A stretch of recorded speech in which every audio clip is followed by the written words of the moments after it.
Hello, everybody. Welcome to episode number 14 of the Holistic Lifestyle Guide podcast. So, in this episode, I'm going to talk about the immune system. So, I'm going to give some general immune system boosters. So, these are things that you can practice anytime to build your immune system up so that you have a lesser chance of getting sick. I'm not going to claim that these are miracle cures, of course, and I'm also not going to claim that they will prevent you from getting sick, but they will lessen your chances and they will help your immune system. So anything that you can do to help your immune system is going to be a good thing. And most of these things are not hard to do. Some of them have many benefits too, other than the immune system. So let's get right into it. So the first one I'm going to talk about is alcohol. So when you drink alcohol, your body is fighting to detoxify the alcohol out. And when your body is fighting to get something out, it's obviously not going to have the strength to fight off other things. So this will decrease your immune system, especially if you drink regularly. So if you cannot quit drinking completely, at least cut down.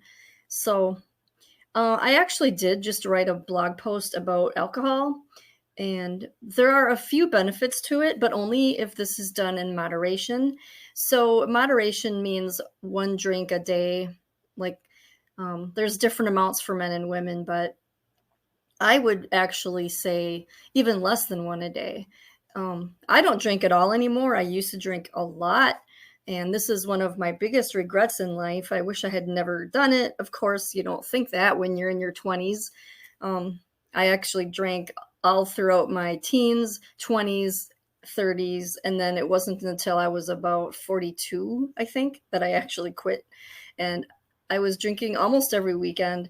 And I can't say what my life would be like if I hadn't drank, but that's one of the things that I wish I had never done. And I'm in really good health now. So who's to say that that hurt me? But who's also to say that it didn't. You really can't tell because there's no way to prove that it did anything bad, or if I'm healthy in spite of it, or if I'm healthy because of all the other things that I do. But I did become much healthier when I quit drinking alcohol. So if you are working on your immune system, consider cutting down on the alcohol, if not quitting altogether. And then another thing, the next thing on my list which is kind of related to alcohol, is tobacco use. So tobacco is harsh on your respiratory system, and so it's just not good. And that's one thing that I'm glad I've never done. I've never smoked cigarettes, so that's something that it's one of the major causes of health issues in general. So this is kind of a common sense thing. If you smoke cigarettes, you're probably sick of being told that you shouldn't. But I just had to throw it in this list because if you are trying to improve your immune system, that's one thing that I hate to say it, but it's one of the things that it contributes so much to so many illnesses and diseases. So the next one on my list is another common sense one, and that's to eat more fruits and vegetables. So there's no other way to say it other than your body needs the correct fuel in order to run properly. And everybody knows this. And so the problem isn't that they don't know it, but it's worth repeating, because if you hear it so many times, you might just find yourself reaching for fruits and vegetables at the store instead of, you're having a little bit more of a conscious choice about it. And there's ways to incorporate fruits and vegetables into your life. So one of the things that I do is I eat fruit for breakfast. That's the first thing I eat. Well, after I take a cup of tea, I eat fruit, and it's usually berries. Berries are one of the best fruits for you because they're good antioxidants. They're good for the brain. And it's also good to eat fruits apart from your meals. So before you eat your meal, it's good to eat fruit because fruit digests quicker. Now, if you eat a big meal full of fatty, greasy, things like beef, that's going to sit in your stomach a lot longer. And then when you eat fruit after that, the fruit will start to go bad in there, and that causes gas. It causes all sorts of gastrointestinal problems. So in Ayurveda, they say to eat fruit before your meal. And so that's just one way to get more fruits in your diet, is to just grab something in between meals or first thing you do, in the morning. The reason why I like eating fruit before I do anything else is because usually when you get up, you're usually hungry, and it's not always quick to make breakfast. So I like to have fruit because that will put something in my stomach. It'll give my stomach something to digest while I'm cooking breakfast. And then as far as vegetables, that is something that most people shy away from because of the taste, and also because they usually involve cooking. And that's true. I agree, because I never used to like vegetables. I mean, growing up, I pretty much just ate peas and corn, and I don't remember eating any other vegetables. And now I've learned that there's a lot of quick and easy ways to make vegetables. You can use herbs and spices on them to make them taste better. You can even just use salt and pepper. Sometimes that's enough. Sometimes butter is enough. Sometimes garlic is enough. And that's one of the joys of being an adult, is that you can learn to make things taste good. You're not at the mercy of your mom cooking, some vegetables in a bad way. And there's probably a lot of you out there listening that have had parents that weren't the best cooks, didn't have a lot of time to cook. So they opened up a can of green beans and plopped it on your plate, and it didn't have nearly as much of the nutrients that it was originally supposed to have. So I think that has a lot to do with why a lot of people don't like vegetables, is the way that they were raised to eat them. So if you steam vegetables or even pan fry them in some butter and garlic, and then, you do it the right way, they can be firm. They can be just, the right amount of texture, crispy, but not soggy. And then this way, if you're using fresh vegetables or if you are using frozen vegetables, they are a lot tastier and they're a lot better as far as nutrition. So the next thing on my list is to get enough exercise. This is another common sense one. And this is one that's easy for almost anybody to do, because it's walking is exercise. Walking is something that's simple and easy for most people, no matter what your age, no matter what your fitness level is. Pushing yourself hard is not necessary when it comes to exercise, as long as you get regular movement. If you do aerobic exercise, weight training, stretching, those are good places to start, and you don't have to do it for hours and hours a day. When it comes to weight training, you really only need to do it for 20 minutes every other day, or even you can skip 2 days in between and just work on different muscle groups. Stretching is one of those ones that I like to recommend, because stretching, you don't need any tools or equipment. You just need to stretch, and that can be done anywhere, anytime. And that can be done, like I said, you can just wake up in the morning and stretch in bed even. And yoga is a good example of that. Yoga is, to me, I think yoga it's stretching, but it's a spiritual exercise. So you should always do something to get your heart beating fast, and that's aerobic. And that's something that, once a day or even every other day, that one's, it's not something that you have to do for hours and hours every single day. A lot of people get the wrong idea about exercise. So moving on to the next one, we've got overeating, so do not overeat. When you overstuff yourself, you end up feeling tired because your body it's putting all of its energy into digestion.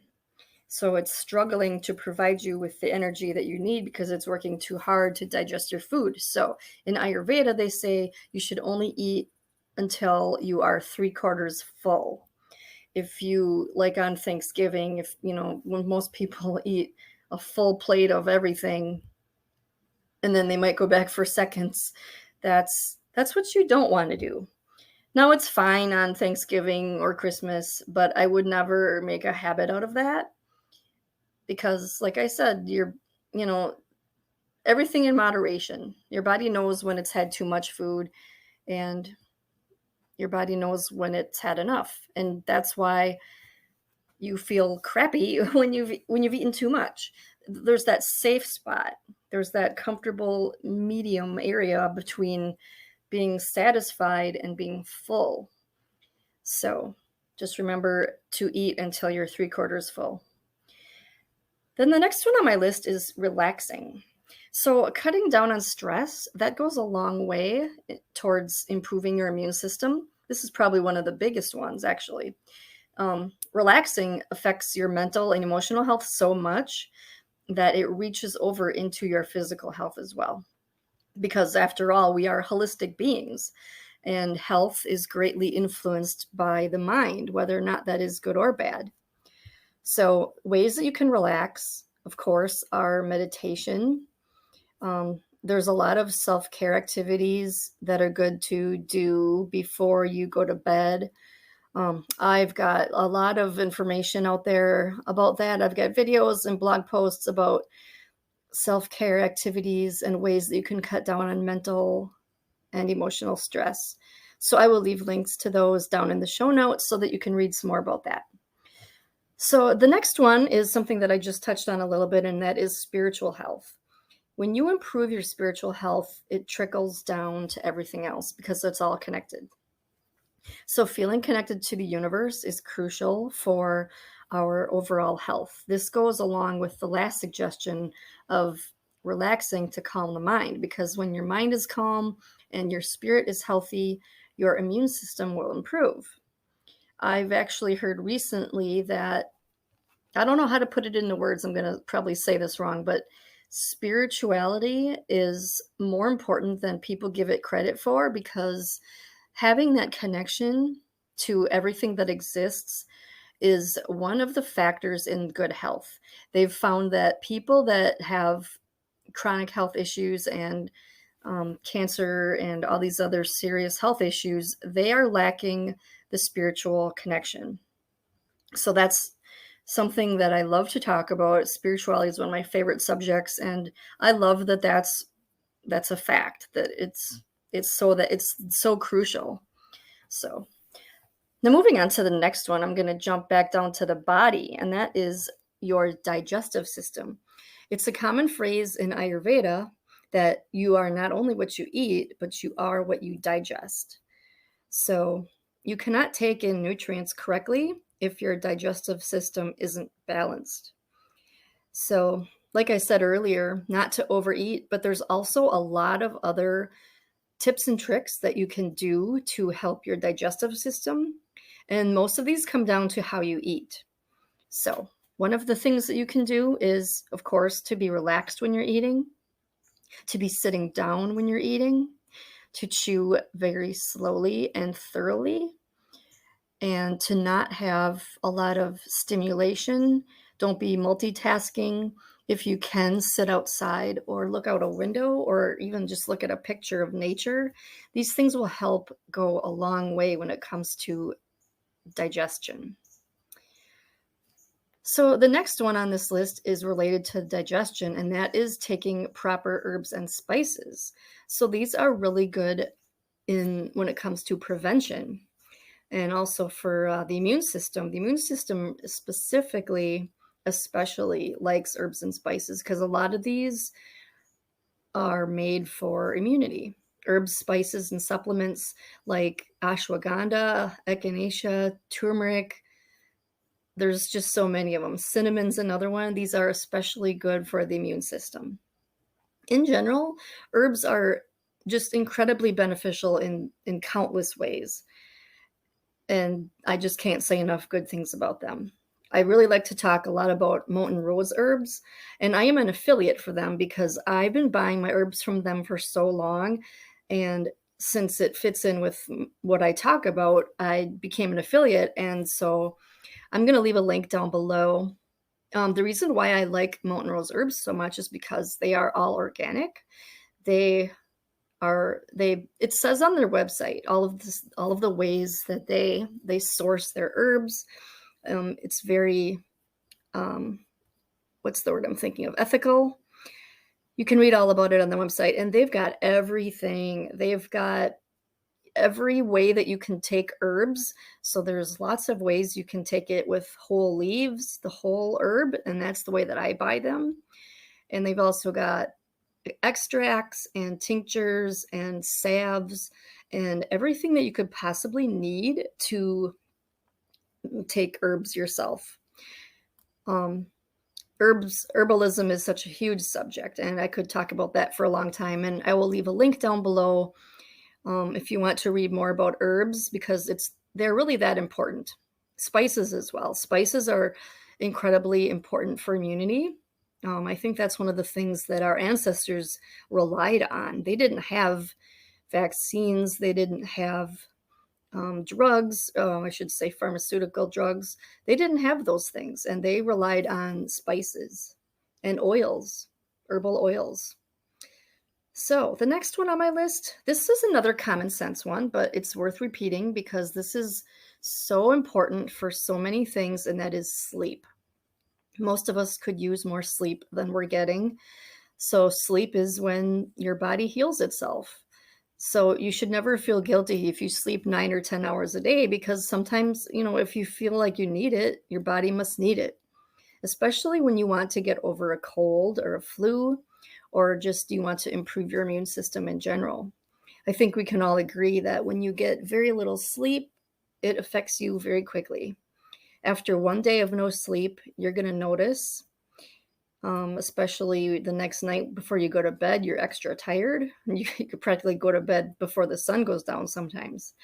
And then if you go 2 days without sleep, or without proper sleep anyway, that's when you're really going to notice. And then the more days you add on with horrible sleep, it's just going to get compounded.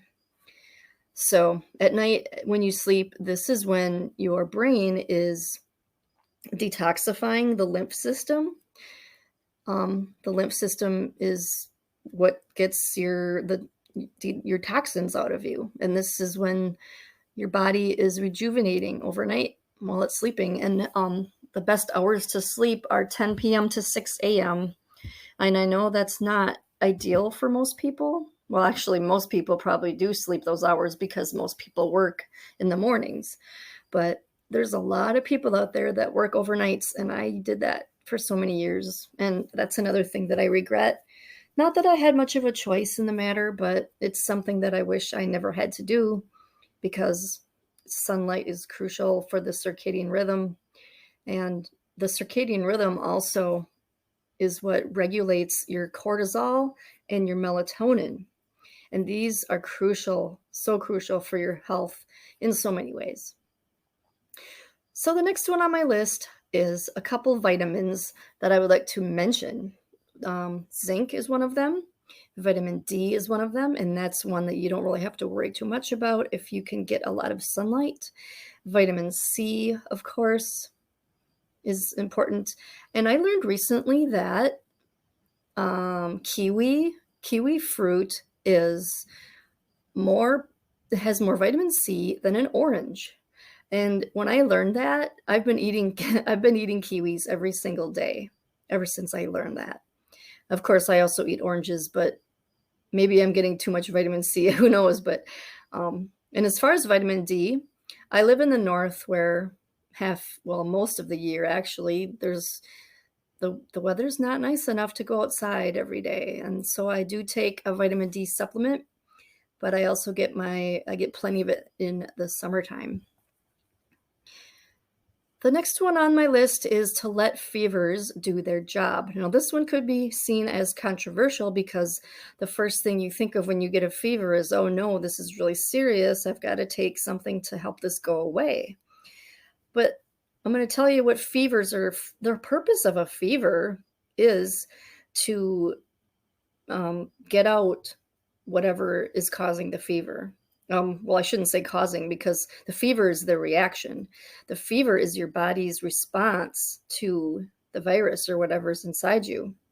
So taking a pill when you have a fever, to me, that just seems wrong because you're suppressing how your body is recovering from whatever's attacking it. So I'm not going to give too much medical advice when it comes to this. I think you should always check with your doctor. Try to check with a holistic doctor, because most doctors don't really understand holistically. And since you're listening to this podcast, you most likely are a holistic thinker. So it's always good to keep an eye on fevers, though.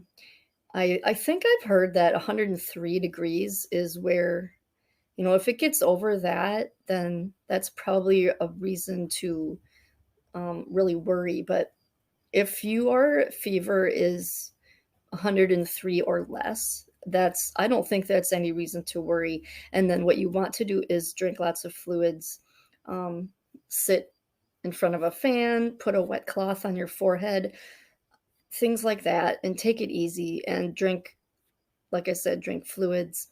You don't have to try to eat a lot of food at that time, because your body is already fighting.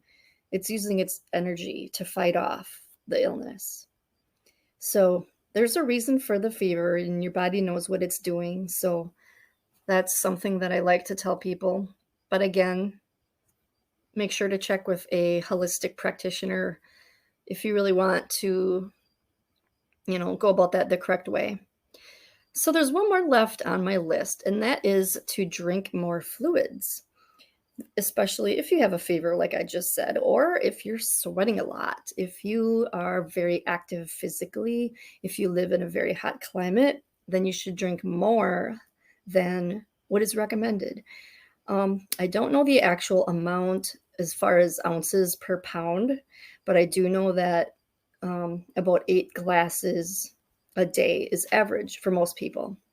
So let's say you don't like water, you can also drink tea. So that's just basically flavored water, but at least the tea is helping you, get your minerals and stuff and all the other good things in tea. Because I know a lot of people that don't like to drink water. They don't like the plain flavorless, I mean, I don't blame them, but I actually prefer water more than anything. I don't like drinking anything but water. There's another thing that you can try, and that is bone broth, because bone broth has a lot of collagen in it and minerals. And so if you are sick with a cold or the flu, bone broth is one of the best things that you can drink. And sometimes I'll just drink bone broth for no reason, just because, it might be a cold day. Oh, it's the best. It's the best when it's a cold day and you're just curled up on the couch with a blanket drinking a cup of bone broth. Sometimes I drink that instead of my tea. So as far as water goes, the best type of water is spring water, because that is literally what it is, what it sounds like. It comes out of the earth, out of the spring, and it hasn't been messed with. If you can't buy spring water, you can do a filter. The best filter, I think, is reverse osmosis, but there is a caveat. If you have a reverse osmosis filter, you should be sure to supplement with minerals, because this process takes out essential minerals like calcium, potassium, and magnesium. It'll take everything out. So what you can do if you have a reverse osmosis machine is you can get some Himalayan pink salt, and it sounds like you would taste it, but you don't really taste it that much, and sprinkle a little bit of it in your water.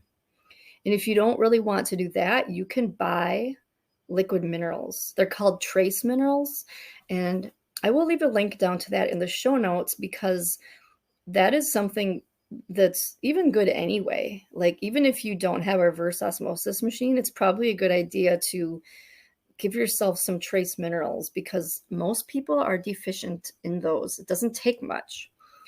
The way our soil is these days, it's so deplete of minerals. So, one thing else I wanted to mention about fluids, a lot of people drink soda. Soda is basically liquid diabetes, is what I like to call it.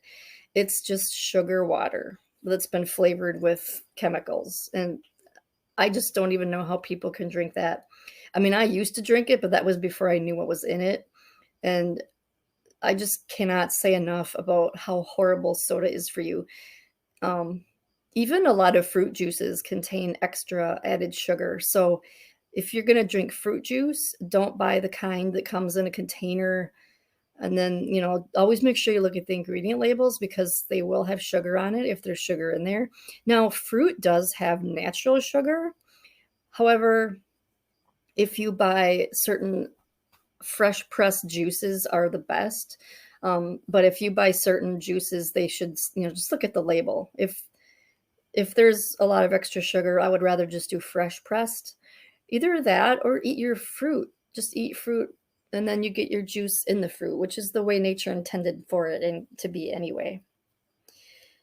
So, one more thing that I wanted to mention before I wrap up this episode is if you want to boost your immune system, fasting or intermittent fasting is another way that you can do that.